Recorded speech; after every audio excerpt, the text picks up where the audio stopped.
लोग ये भी कहते हैं कि अब ये जो मायावती हैं ये पहले वाली मायावती नहीं, अब ये बदल गई हैं। अब मायावती जी का हेयर स्टाइल भी बदल गया है, मायावती का फैशन भी बदल गया है, मायावती जी का लुक भी बदल गया है। जो अपर कास्ट के लोग हैं तो जो उनकी मनुवादी मानसिकता थी उसको मैंने बदल दिया। जो मैंने देश और सर्व समाज के इतने बड़ा काम मनुवादी, किया है, आप उसकी सराहना करो। मनुवादी आप मेरे हेयर स्टाइल, मेरे पहनावे की बात कर रहे हैं। मानवता की आपने बात सिखाने के लिए अपना जन्मदिन ऐसे बनाया जैसे मुगल आजम का सेट लगा हुआ।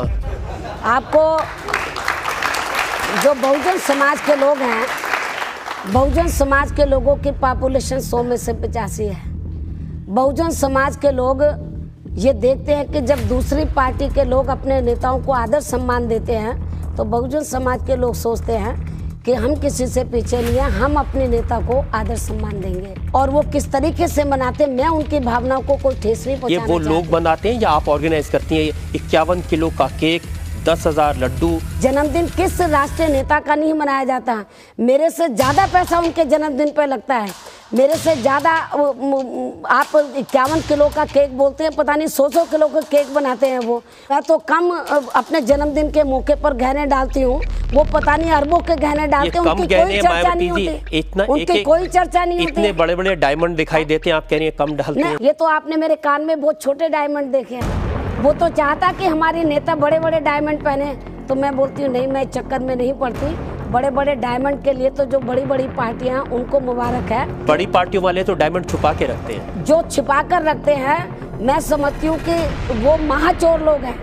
मेरे पास जो कुछ है वो लोगों के सामने तो है। लेकिन ये बताइए आते कहाँ से हैं डायमंड? ये तो उनसे पूछो ना, ये मेरे को तो बहुजन समाज के लोग देते हैं। जब आप मुख्यमंत्री थी तो 25 करोड़ की लागत से एक फिल्म बनाने का प्रॉमिस किया गया था आपकी लाइफ के ऊपर।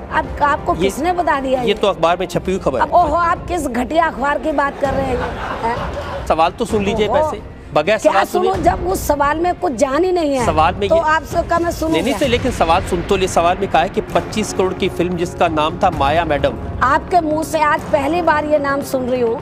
मुझे लगता है ये कहीं आपने किसी अखबार में खबर छपवा दी होगी। आज अदालत के बीच में सवाल पूछने के लिए मैं कैसे छपाऊंगा इसमें?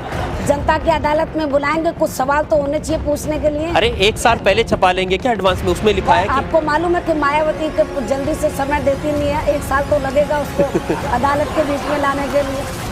मायावती जी, आपके विरोधी ये आरोप लगाते रहे हैं कि जब आप मुख्यमंत्री थी तब सत्ता का पूरा इस्तेमाल अपने फायदे के लिए किया। व्यक्तिगत लेवल पर मैंने क्या फायदा उठाया, एक भी एग्जाम्पल मेरे सामने रख दो तो पहला आपकी इस बात से सहमत हो जाऊंगी। पहला एग्जाम्पल तो ये है कि जब आप टिकट देती हैं बहुजन समाज पार्टी का, तो उस टिकट के लिए पैसा लिया जाता है। किसी ने आकर ये कहा है आपको कि मैंने पैसा लिया? कहा है ये कहने के लिए तो आप पता नहीं कौन सी आप बातें आप। अरे आपकी पार्टी के नेता हैं, ये राशिद अल्वी का बयान है। जब मैंने इस बार उसका टिकट काट दिया और उसको टिकट नहीं दिया, उसके बाद उसने मेरे ऊपर आरोप लगाया। मायावती अकेली ऐसी नेता है कि जिसने राजनीति में आने के बाद कभी अपने माँ बाप को, कभी अपने भाई बहनों को, रिश्ते नातों को मैंने बढ़ावा नहीं दिया। किसी को ना मैंने MP बनाया, ना मैंने किसी को MLA बनाया। ये आपकी बात सही है कि परिवार वालों को राज्यसभा नहीं भेजा, MLA नहीं बनाया, टिकट नहीं दी, मंत्री नहीं बनाया, लेकिन परिवार वालों को प्रॉपर्टी बढ़ी, उनका बैंक बैलेंस बढ़ गया। क्या बात कर रहे हैं? परिवार वाले लोगों को मैं अपने से अलग रखती हूँ। मैं बिल्कुल परिवार वालों से बिल्कुल अलग रहती हूँ। वो क्या कर रहे हैं, क्या प्रॉपर्टी बना रहे हैं, वो लोग जाने। सरकारी रिकॉर्ड की बात बताता हूँ। आपका रिकॉर्ड जो पेपर में छप गया वो सरकारी रिकॉर्ड नहीं, ये तो CBI को कोट किया है। CBI ने अभी फाइनल रिपोर्ट किधर सबमिट की है? आप क्यों CBI को बदनाम करते? ये बात सही नहीं है कि 1 अप्रैल 1995 से 29 अगस्त 2003 के बीच बहुत सारी प्रॉपर्टी खरीदी गई है। जब तक अदालत फैसला नहीं दे। 2 चीज मुझे बता दीजिए, ये जो FIR, आप बिल्कुल गलत बोल रहे हैं। मार्च 2003 में लखनऊ में ये जो FIR में ये जो प्रॉपर्टी दिखाई गई है, मैं इसके ऊपर कुछ नहीं बोलना चाहती क्योंकि मामला कोर्ट के अंदर है। जनता के बीच में सवाल पूछना ये कोर्ट की अवमानना होगी। ये तो अच्छा, सिर्फ इतना बता दीजिए सरदार, इसका सारा जवाब हम लोग अदालत में देंगे। ये भी अदालत है जनता की? नहीं, जनता की नहीं, जो दूसरी अदालत है जहाँ पर ये फैसला होगा। जनता की अदालत अलग होती है। इतना बता दीजिए कि क्योंकि आप क्या बात कर रहे हैं, जब ये मामला कोर्ट में चल रहा है और CBI इन्वेस्टिगेशन कर रही है। मायावती जी, अगर मैं देखो आप दूसरा सवाल पूछे, पब्लिक तो जानना चाहेगी ना। पब्लिक तब जानेगी जब इसके ऊपर फाइनल फैसला आ जाएगा। अगर मैंने ऐसे सवाल पूछ लिए तो आप गुस्सा क्यों हो रहे हैं? नहीं, गुस्सा इसलिए बोल रही हूँ कि आप मेरे से ऐसे सवाल का जवाब पूछ रहे हैं ताकि कोर्ट की अवमानना हो जाए और कल को मैं कोर्ट कचहरी में खड़ी हो जाऊं। आप तो मुझे फंसाना चाहते हैं। अब मैं फंसने वाली नहीं हूँ, मैं फंसने वाली नहीं हूँ, मैं आपको खुद फंसा दूंगी।